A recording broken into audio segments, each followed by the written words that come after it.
Paz a vosotros.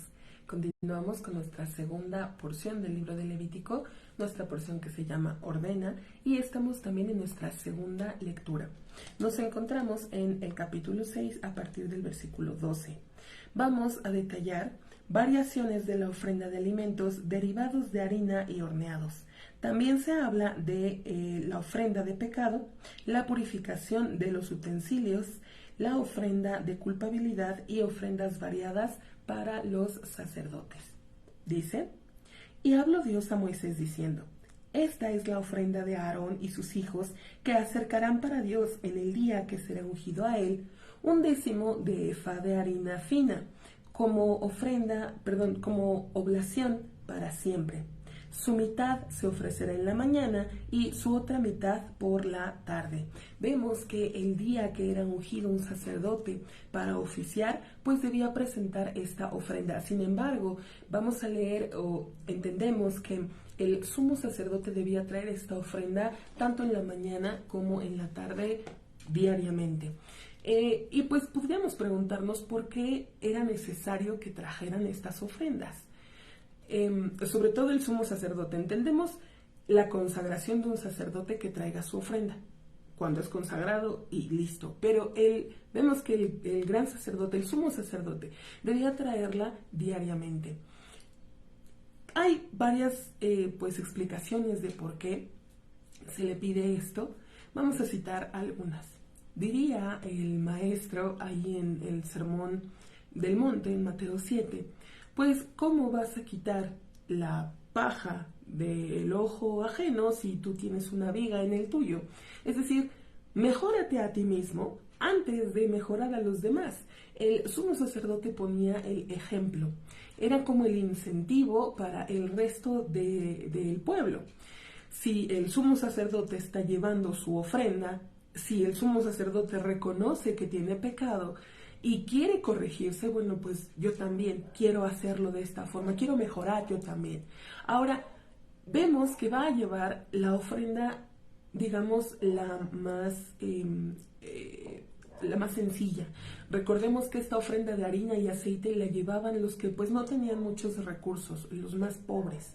Entonces, para que no se sintieran ellos mal de que no pueden llevar algo más, pues entonces van a pensar: llevo la misma ofrenda que lleva el sumo sacerdote. Todo va conectado, vemos que todo tiene un porqué. No es nada más porque se le ocurrió, porque era lo más fácil. No, todo tiene un motivo de ser. Seguimos leyendo. En verso... claro, y la diferencia de la ofrenda del sumo sacerdote, vamos a leer que a diferencia de las otras oblaciones de alimentos, no va a ser comida. Veíamos que una parte era consumida por los sacerdotes mismos, pero nos vamos a dar cuenta que esta oblación en especial es únicamente para el altar. Dice el verso 14: sobre una sartén con aceite se realizará, escaldada la traerán, horneada una oblación de alimentos plegada acercarás como aroma complaciente para Dios. Y el sacerdote, el ungido, en su sucesión de los hijos de Aarón, la hará a ella. Un decreto eterno para Dios, en su totalidad será incinerada. Y toda la oblación del sacerdote holocausta será dedicada, no se comerá. Y habló Dios a Moisés diciendo: habla a Aarón y a sus hijos diciendo: esta es la ley del pecado. En el mismo lugar que es degollada la elevación, será degollada la ofrenda por pecado ante Dios. Lo más sagrado de los sagrados es. Y recuerde, leíamos en el capítulo 1, ahí en el verso 11, que nos decía de esta de elevación. Decíamos, el holocausto, que era quemada en su totalidad, debía ser degollado en el lado norte del altar.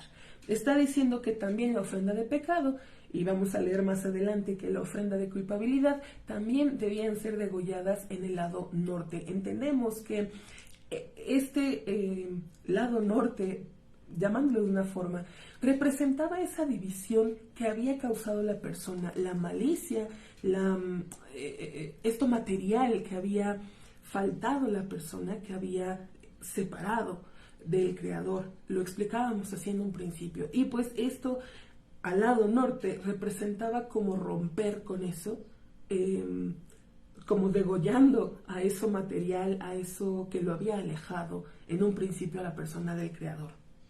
Seguimos leyendo verso 19. Y el sacerdote, el que expía a ella, la comerá.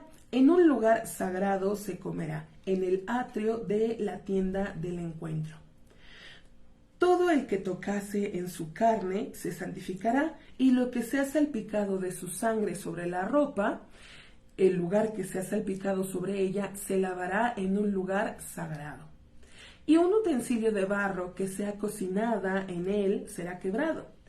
Y si en un utensilio de cobre fuese cocinado, será acendrado y enjuagado con el agua. Vemos entonces también esta purificación de los utensilios. Dice que si la carne de la ofrenda de culpabilidad fue, cocinada, fue cocinada esta carne en barro, en este utensilio de barro, pues digamos que el barro absorbe las partículas de la carne de la ofrenda. Entonces dice que las absorbe, pero no las puede expulsar, no las puede expeler, por lo tanto debe ser quebrado, debe ser roto. Sin embargo, dice, si el utensilio es de cobre, así como las absorbe, también las va a expeler. Al momento de, dice, será acendrado, al ser lavado muy meticulosamente, sin dejarle nada, dice, y será enjuagado con el agua. Quiere decir que incluso este utensilio de cobre, al ser purificado de esta manera, no va a quedarse, digamos, con las partículas de la ofrenda de culpabilidad. Dice el verso 22, todo varón entre los sacerdotes comerá a ella, lo más sagrado de los sagrados es. Y toda ofrenda por pecado que fuere traída en su sangre a la tienda del encuentro para expiar en la santidad, no se comerá. Con el fuego será incinerada. Nuevamente nos vuelve a marcar que esto que era traído con su sangre, y dice dentro de la tienda, esto debe ser quemado en el fuego totalmente, no se puede consumir para nada. Ya habíamos hablado de esto con anterioridad. Dice ahora nuestro capítulo 7, ya entramos ahí, verso 1. Y esta es la ley de la ofrenda de culpabilidad. Lo más sagrado de los sagrados es, en el mismo lugar, es decir, en el norte, que degollarán a la ofrenda de holocausto, degollarán a la ofrenda de culpabilidad, y a su sangre arrojará sobre el altar alrededor. Y a todo su sebo acercará como ofrenda de él, a la cola y a el sebo que cubre a el intestino, y al par de los riñones y a el sebo que está sobre ellos, que está sobre los ijares, y a el apéndice que está sobre el hígado, sobre los riñones los quitará. Y ha de incinerar a ellos el sacerdote en el altar, una ofrenda ígnea para Dios, una ofrenda de culpabilidad es él. Todo varón entre los sacerdotes lo comerá, en un lugar sagrado se comerá. Lo más sagrado de los sagrados es él. Igual como la ofrenda de pecado es la ofrenda de culpabilidad, una ley única para ambos. El sacerdote que expía con él, para él será la carne. Y el sacerdote que acercare a una elevación de una persona, el cuero de la elevación que sacrificó, para el sacerdote, para él será. Vemos que aunque esta ofrenda de elevación era incinerado en su totalidad, vemos que no obstante el cuero del animal no era quemado, sino que le pertenecía al sacerdote que había oficiado esta ofrenda. Y vemos de las pasadas también, una parte queda para el sacerdote exclusiva, hay otras que son para los sacerdotes. Vemos también esto bonito, hay veces que es un como incentivo, como premio, podemos decirlo, para el sacerdote que oficia, y otro vemos que debe repartirlo. Dice el verso 9, y toda oblación de alimentos que es horneada en el horno, y todo lo hecho en la cazuela y sobre el sartén, para el sacerdote que acercare a ella, para él será. Y toda oblación de alimentos mezclada con aceite o la que esté en seco, es decir, no fue mezclada con ese aceite, para todos los hijos de Aarón será repartida, cada hombre igual como su hermano. Vemos esta parte, hablábamos esta parte de porciones iguales, tanto para el que oficia como a veces para el que no oficia, pues también obtiene una porción. Y hasta aquí vamos a concluir nuestra segunda lectura de esta nuestra porción semanal, Ordena. Pasa a vosotros.